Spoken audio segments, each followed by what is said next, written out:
But What? Yeah. excitement aside, let's talk about the shit show. Because, I'll make no bones about it. I was kind of hoping for this weekend to be a bit of a shambles because in my mind, it encapsulates everything wrong with Formula One. And, David Croft said at the end of the race, this weekend had a little bit of everything. And honestly, I think he's correct because it did have a little bit of everything that we've come to know modern Formula One to be. It had, a massively, tracks killing cars because the FIA didn't inspect them properly. F1 ripping off its fans for extortionate ticket prices and no refunds for the farce on Friday. Terrible scheduling, meaning that hardly anyone could watch it. Dull DRS overtakes for most of the time, apart from Charles Leclerc's dive bombs, which were really good. Awful stewarding, giving 5-second penalties for issues that should have been much worse. Everything off track was a cringe fest. Yeah. It was kind of everything that's known with Formula One. But, Did you watch the opening ceremony? I saw enough. Yeah. I don't know. I saw like 10 seconds of the driver introductions, right? On a social media post. And I was like, all right, let's check it out. I watched the first song from 30 Seconds to Mars. Oh, yeah. I forgot about them.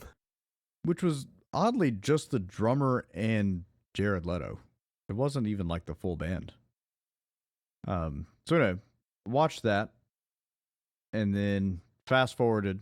I kept like searching in the scroll bar for something interesting to happen. But it was just like 5 for 6 fucking musical artists and then shitty driver introductions. And that was it. Okay, go home.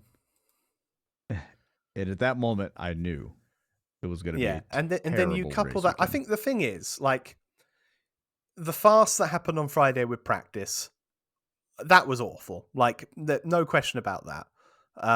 What the FIA did with the fans, with making them wait for all that time for 2 hours with no communication and then sending them home, horrendous. You never get a first impression twice. And if that's the first impression a lot of fans had, oh boy.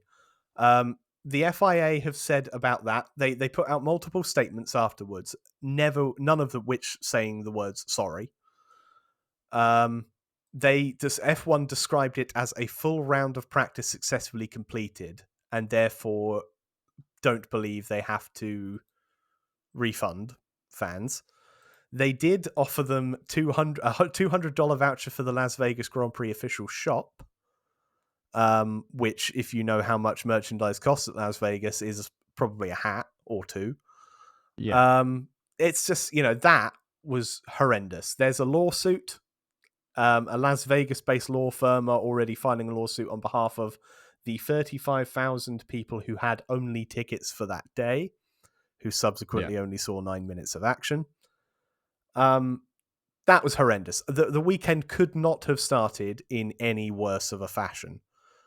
And then you had, Toto Wolff coming out here and like denying any kind of criticism. That was weird, wasn't it? Yeah, he was like, "Be thankful for the organizers that put this together." Like, not when it's a shit show. No, Toto. Yeah. Like, there's this. There always has been an air in Formula One of, we don't want to listen to anything you say that's wrong with the sport.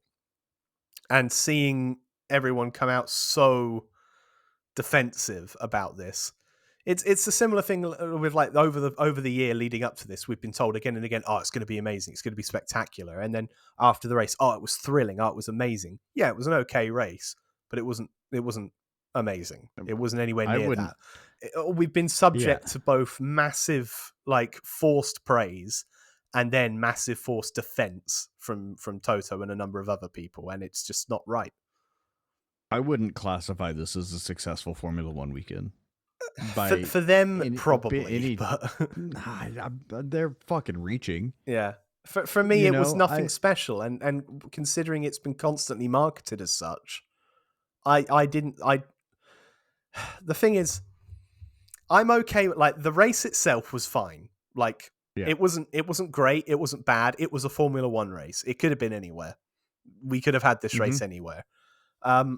if we know there's a 10-year fucking deal to have this race, which in itself is farcical.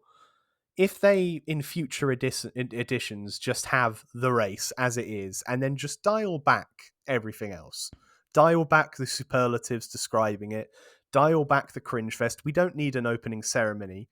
We don't need to introduce these drivers to everyone when they've already raced in the United States twice this year prior in the Yeah. we know them. We don't need all of that. If you don't have it at a normal Grand Prix weekend, why are we doing it here? This isn't. I know they're trying to make F1 Super Bowl. This isn't it.